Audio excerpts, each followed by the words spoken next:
Hey everybody, today I wanted to talk to you about the resolution about education in Stoa LD this year. Now, this resolution actually has a lot of merit to it. It's a debate that's been reflected all throughout the centuries, unlike some of the debates we've had, and it actually points to a really deep discussion about what knowledge is and what we really think about humanity. I want to make sure that before we get into that debate earlier in the year, that we have a firm basis and a solid background about what these topics actually are. Specifically, I hope to do a couple things with this topic lecture. The first is look over the background of these two terms, liberal arts and practical skills. The second is to look at the philosophers who have spoken on this issue. In other words, liberal arts and practical skills compared. And the third thing is look at the metrics that we can use in the real world to actually make arguments about the value of these two ideas. Lastly, we'll be looking at some conclusions about the topic. So first, comparing the two terms. We can call this definitions and background. Now, liberal arts actually is very clearly defined as areas of study, such as history, language, and literature, that are intended to give you general knowledge, rather than to develop a specific skills needed for a profession.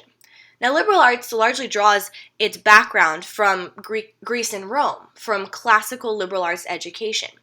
Now, during the time period of Greece and Rome, two main concepts explained education: the trivium and the quadrivium.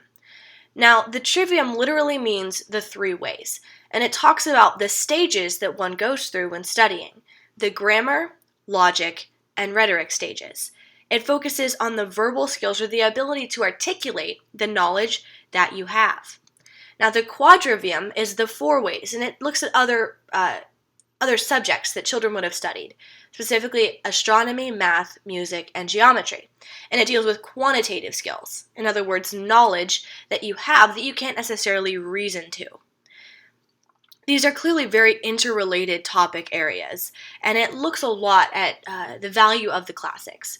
Now, the job of education under the liberal arts paradigm was to transfer excellence, or arete. The idea was that excellence was learned by imitating the examples, and so classical liberal arts education generally reads a lot of classics and deals with a lot of imitation of those who have been excellent in one form or another. These patterns are provided by the works of Homer, Theognis, and Sophocles in ancient times. Now, I want to look at three practical characteristics of the liberal arts education. First, knowledge is inherently valuable. Even if your children weren't going to be astronomers, they all had to learn astronomy of some sort. Second, subjects are all interrelated. Dr. Christopher Perrin, who wrote an introduction to classical education, writes, quote, "Knowledge is more like a web than a chest of drawers. There are no subjects that are unrelated to others." Because of this, children were taught that all of their subjects were kind of intertwined. And third and last, there's a high view of the classics. One of the goals of liberal arts education is to hand down the tradition of Western civilization through the generations. Now, this may become a bit more clear as we compare the liberal arts education to practical skills. Now, there's actually no real definition of practical skills, so I've titled it vocational education. Given that vocational education is actually a term that's very consistently compared to liberal arts, this makes research a little bit easier. Now, there's three real areas of majors you can get in the United States and really in the rest of the world: arts, sciences, and applied studies. Arts are very clearly a liberal arts-focused education. Sciences are kind of in the middle. They're somewhat knowledge for the sake of knowledge, but also a little bit applied. And applied studies are very clearly on the practical skills level. So when you're talking about practical skills, you're talking about things like finance, business management, information technology or computer science, operations management, utilities, agriculture, things that are generally work that you're learning about so that you can actually do a specific job. Now, as I said, there's no real definition of practical skills. However, academia typically compares liberal arts to vocational education. Vocational education is defined as educational training that provides practical experience in a particular occupational field, as agriculture, home economics, or industry. Now, it's probably better that you use vocational education when attempting to actually research this resolution, but given that the resolution does say practical skills, make sure that you're clear about that when you actually are writing your cases. So that's some of the background. Next, I want to look at these two ideas compared. Thankfully, this is not the first time that these two topics have actually been under debate. One of the greatest examples of the clear clash between these two ideas is the debates between Booker T. Washington and W.E.B. Du Bois. Now, Booker T. Washington is actually a really interesting figure. He lauded something called the Atlanta Compromise. He was actually the last generation of leaders that was born into slavery.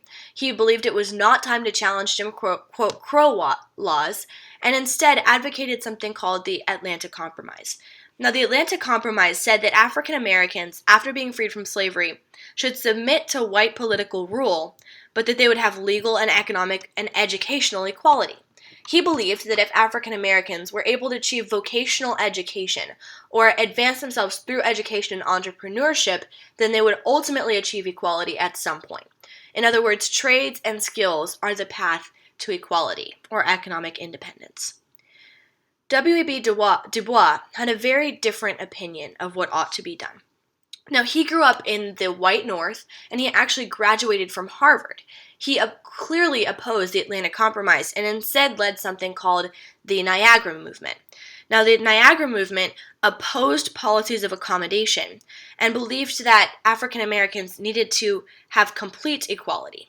The way that he believed we could do that is actually be part of the academic elite. In other words, liberal arts education would bring about full equality as African Americans excelled in traditional areas of knowledge. The works that were written by those two men are great resources for this resolution. And even just those two men and their ideas are applications that fit perfectly into the realm of debate. But I want to give you guys 3 more sources. The first is John Dewey. John Dewey firmly believed in the philosophy of pragmatism, and he was a proponent of hands-on learning. He believed in experimental education and doing things with your hands, basically tactile learning.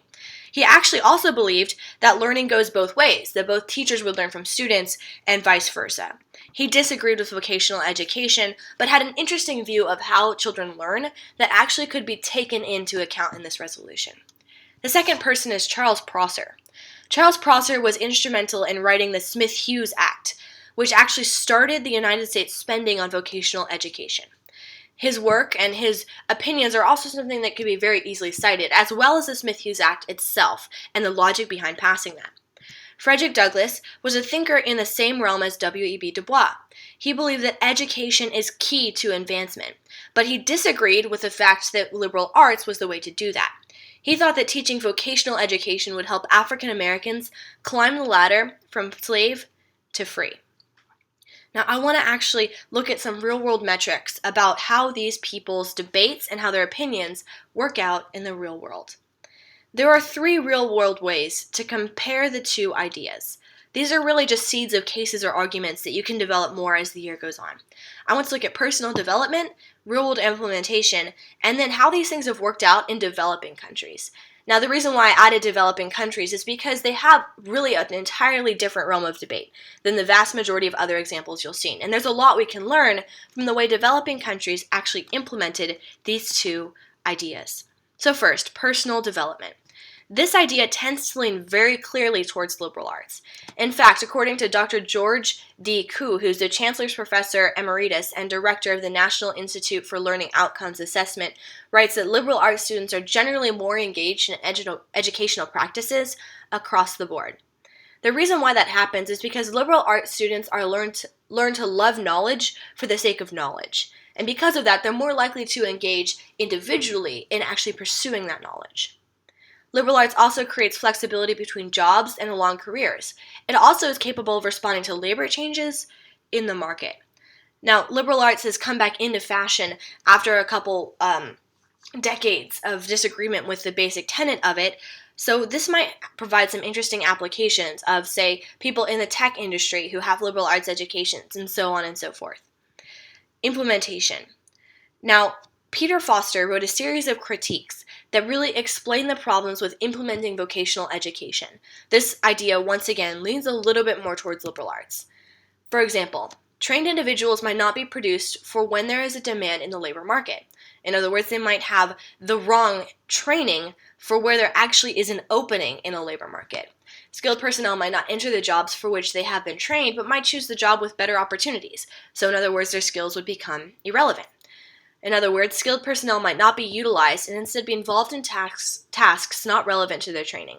it is frequently evident, for example, that highly trained engineers in some areas are heavily involved in routine administration and paperwork, which could be effectively performed by individuals possessing no professional skills. This is basically the economist's way of saying that it's very hard to perfectly implement this idea in the real world. I think this problem is really well summarized by the idea of manpower focusing, which happened in planned economies during mostly the Cold War and a little bit before. It tends to happen about socialistic or centralized economies. Now, what the people who tried to plan their manpower focusing actually found out is that it's incredibly inefficient, and that the government is actually really bad at understanding and preempting where the economy is going to go. That would point towards having liberal arts education or more across-the-board education, because at any point, the career that you're involved in and trained for might become irrelevant. The third and last area I want to look at is developing countries, specifically 3 main studies. Some of these kind of lean each another way, but mostly in developing countries, vocational education actually is found to be entirely important in the way that those countries actually work. Now, in Turkey, there was a study done by the professor of economics at the Middle East Technological University. They found that the percentages of the people working were actually higher at vocational education colleges.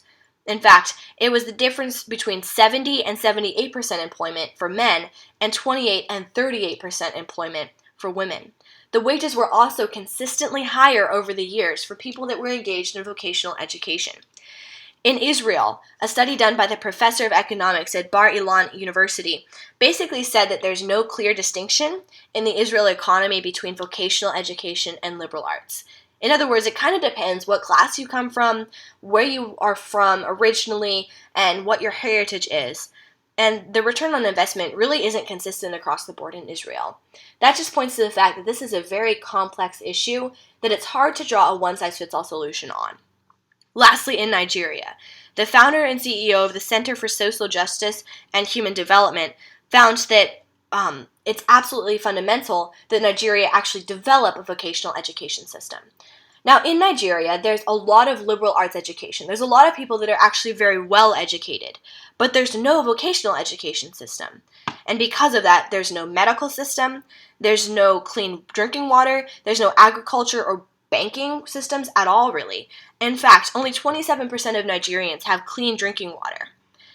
And the hospitals are generally looked on as the place that you go to die. I think that it's very well phrased by the quote from this author of the Nigerian study. He writes that, quote, rates and patterns of development and industrialization are formed by what you focus on in education. Nigeria is a clear picture of what happens when you have a lot of liberal arts education and very little vocational education. Now, this points to a couple key conclusions, but I think the biggest one that we can make is that different things really work in different places because of different things. It's very hard to draw a one-size-fits-all solution.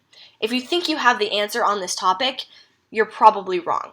But we must ask ourselves, what is the purpose of knowledge? Liberal arts says that the purpose of knowledge is understanding humanity and the human condition. There's an intrinsic value to knowledge. However, practical skills say that it's important because of what you can provide for the society as well as provide for yourself. It's an extrinsic view of knowledge. I think we can conclude, though, that balance is best. For example, in Nigeria, the lack of flexibility, the lack of diversification of knowledge led to the downfall of their economy. And, for example, when there's no flexibility in communist economies, you go too far the other way with manpower focusing, the result is just as bad. There really is no one-size-fits-all solution. You're both a little wrong, and both sides are a little right. And this debate is really going to be about what we value as a society and what we need to get to as a society. I think it's a debate that's worth having as long as we have the right background. And don't forget the resources that you have and the philosophers that have gone before. We're not alone having this debate, and it's really important that we capitalize on all of the centuries, on all of the great thinkers that have gone before us. Hope you guys have a good year.